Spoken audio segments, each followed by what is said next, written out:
Okay, so what do I think of, you know, that? What do I think of this? What do you think? I can tell you it is such bullshit and misleading, the lies that it says 7.4, 7.4.1. You know, Dolby Atmos encode, decode, because it is bullshit. The overheads have a sort of when you decode them down to you know, you turn your height channels off from 3 overheads to 4 overheads, height 1, height 2, height 1, and height number 3, which would be the back. So you turn the middle ones off effectively, then you get the sound, you know. But when it's actually with a height 1, height 2, and a height 3, front, middle, and back on the ceiling, disappointingly, this is really only, it's not a 4-channel overhead. It sounds like it, because I did the down conversion last night and listened for I'm still hearing those certain sounds that I occasionally would hear. You know, this one doesn't really go anywhere. It is a disappointment. And to add more insult to injury to, I think, whoever the re-recording mixers are, if it was Skywalker sound, shame on you, because it sounds amateurish. I mean, I've done a little bit of mixing at a college one time, so I know what tracks, and you know, you all have assembled on the whether it be a Cubase or Pro Tools, and all the tracks that you got assembled, or what they would call sometimes stems. It sounds like they've only taken certain parts of the sound out of the regular channels.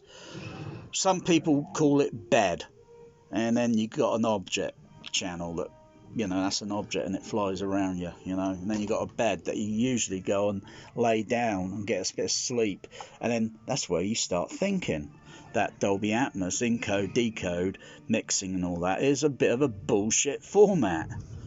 It is the worst bloody goddamn sound format to ever come about.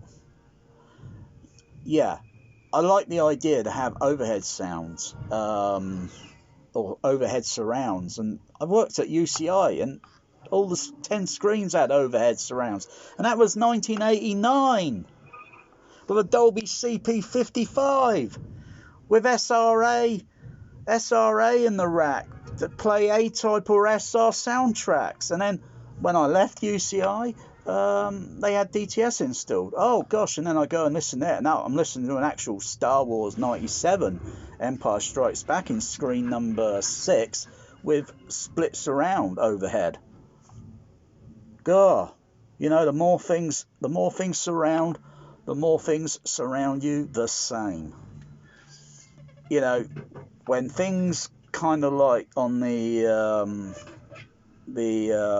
graph of sales and such starts to dip down, they got to like think, how do we get this back up again? You know, because we got to be winner, you know, and all this. Ugh. But anyway, the surrounds on these Star Wars, you know, I don't think I want to buy. I certainly will never buy Rise of Skywalker or any of the Mary Sue trash. You get a Blu-ray in there, which is the same as the box set that came out years ago. You know, that crappy box set? No! You know, that crap. I don't even play that garbage. If I'm going to play anything, it's going to be a Laserdisc. No if, no but, no debate, not even a vote about it. It would be a Laserdisc, pure and simple. In proper Dolby Stereo MP motion picture matrix, 424 matrix playback. But yeah, you get a buzz droid and all this bullshit.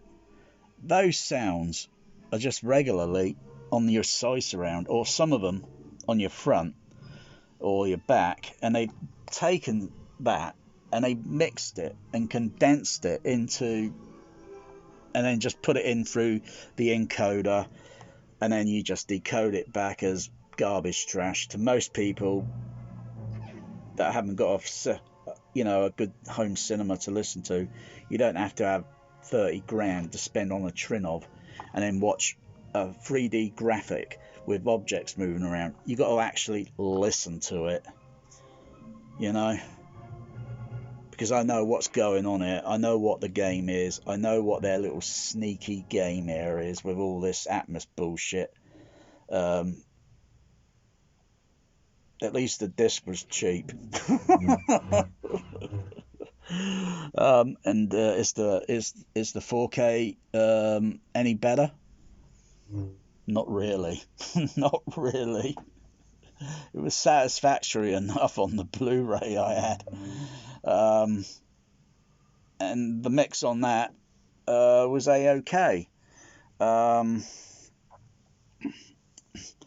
There is some really distracting, and when you get distraction and shit, that's not good.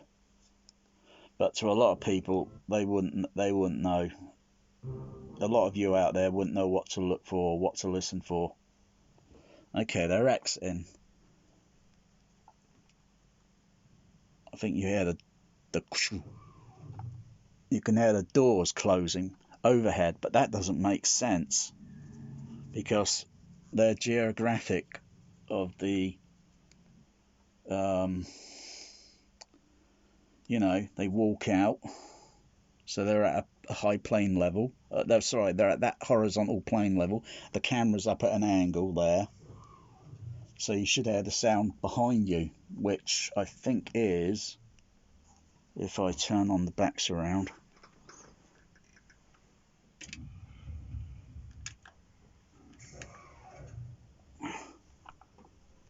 unless it's decoded away from it, which, if that's the case, I'm just going to down mix it to friggin', because I'll just turn it to, I'll just not down mix, I'll just switch it back to Dolby True.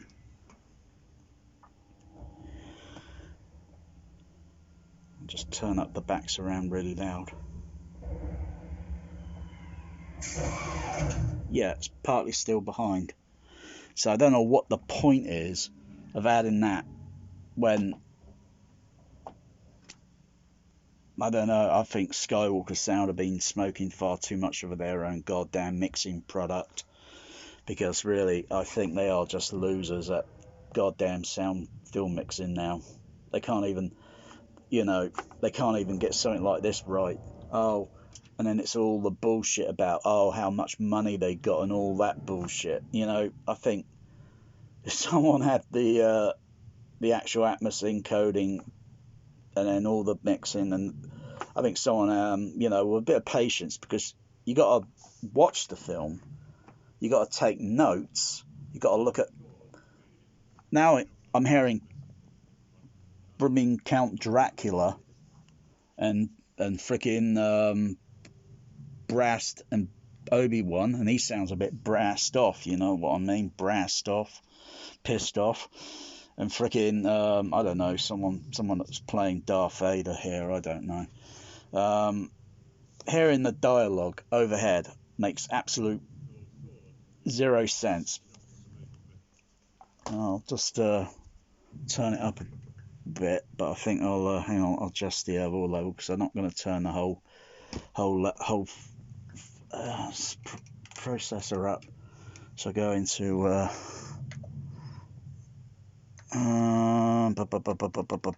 take a few seconds. This is what I hate about the demo. It's so sluggish. When you click on the I'm going to turn it right up, because there's really soddle on height 1 and height number 3. There's soddle on it.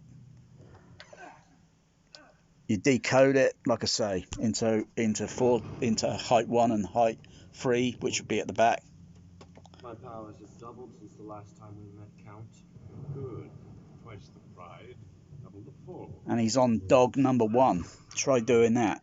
So mostly what you're going to be hearing in the Atmos decoding on your overhead surrounds, because they're not Atmos speakers, all right? Get that straight. They are overheads, pure and simple overhead speakers for surround overhead.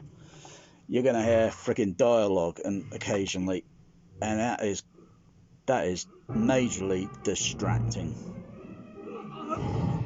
It sounds garbage.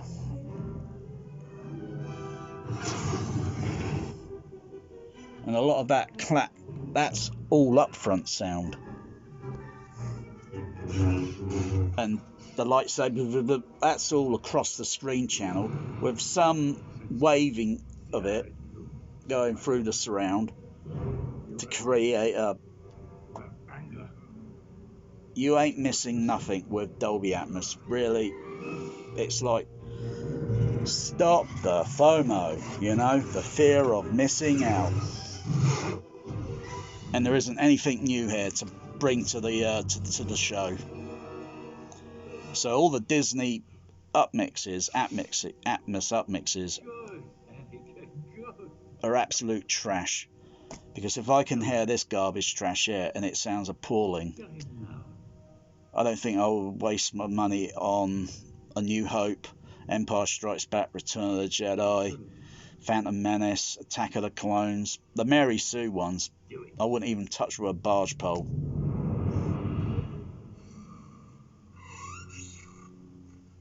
So, more dialogue. You did well, Anakin. He was too dangerous to be kept alive. He was too dangerous to be kept surround alive. It's not the surround way to be overhead here. It makes no sense, Senator Palpatine. I wonder if the dialogue pan goes with it, because... Oh yeah, a Tusken Raider there. Now we must leave. More security. And then I'm hearing that panning over from the center there, over to the other heights surround, which is over there. Seems to be all right. Whoever the individual was that did this mix, please go and deliver goddamn pizzas at night time, because you're wasting my fucking listening time.